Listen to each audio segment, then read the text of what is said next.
بسم الله الرحمن الرحيم تبارك الذي بيده الملك وهو على كل شيء قدير الذي خلق الموت والحياة ليبلوكم أيكم أحسن عملا وهو العزيز الغفور الذي خلق 7 سماوات طباقا ما ترى في خلق الرحمن من تفاوت فارجع البصر هل ترى من فطور ثم ارجع البصر كرتين ينقلب إليك البصر خاسئا وهو حسير ولقد زينا السماء الدنيا بمصابيح وجعلناها رجوما للشياطين وأعتدنا لهم عذاب السعير وللذين كفروا بربهم عذاب جهنم وبئس المصير إذا ألقوا فيها سمعوا لها شهيقا وهي تفور تكاد تميز من الغيظ كلما ألقي فيها فوج سألهم خزنتها ألم يأتكم نذير قالوا بلى قد جاءنا نذير فكذبنا وقلنا ما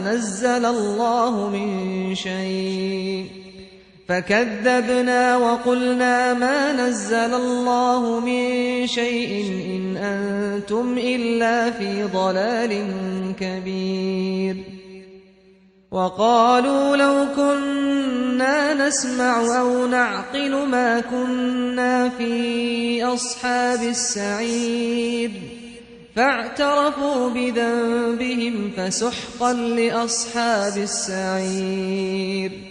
إن الذين يخشون ربهم بالغيب لهم مغفرة وأجر كبير وأسروا قولكم أو اجهروا به إنه عليم بذات الصدور ألا يعلم من خلق وهو اللطيف الخبير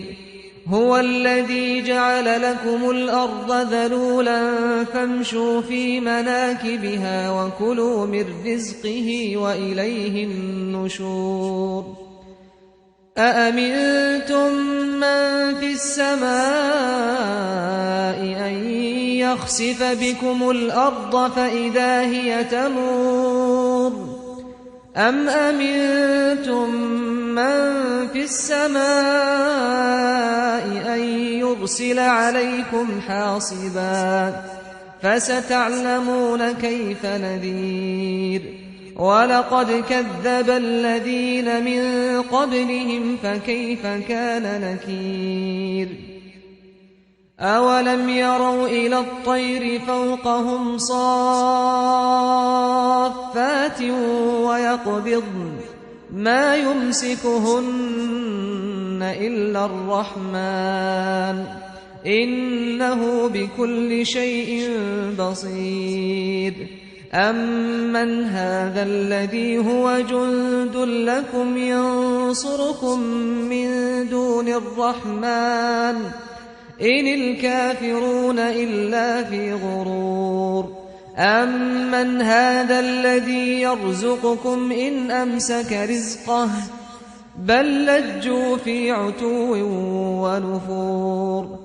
أفمن يمشي مكبا على وجهه أهدى أمن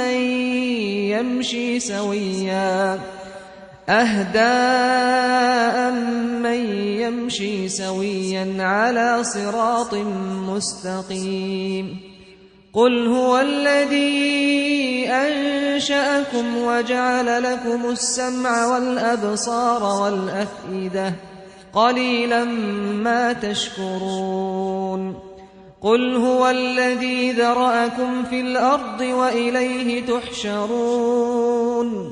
ويقولون متى هذا الوعد إن كنتم صادقين قل إنما العلم عند الله وإنما أنا نذير مبين فلما رأوه زلفة سيئت وجوه الذين كفروا وقيل هذا الذي كنتم به تدعون قل أرأيتم إن أهلكني الله ومن معي أو رحمنا فمن يجير الكافرين من عذاب أليم قل هو الرحمن آمنا به وعليه توكلنا فستعلمون من هو في ضلال مبين قل أرأيتم إن أصبح ماؤكم غورا فمن يأتيكم بماء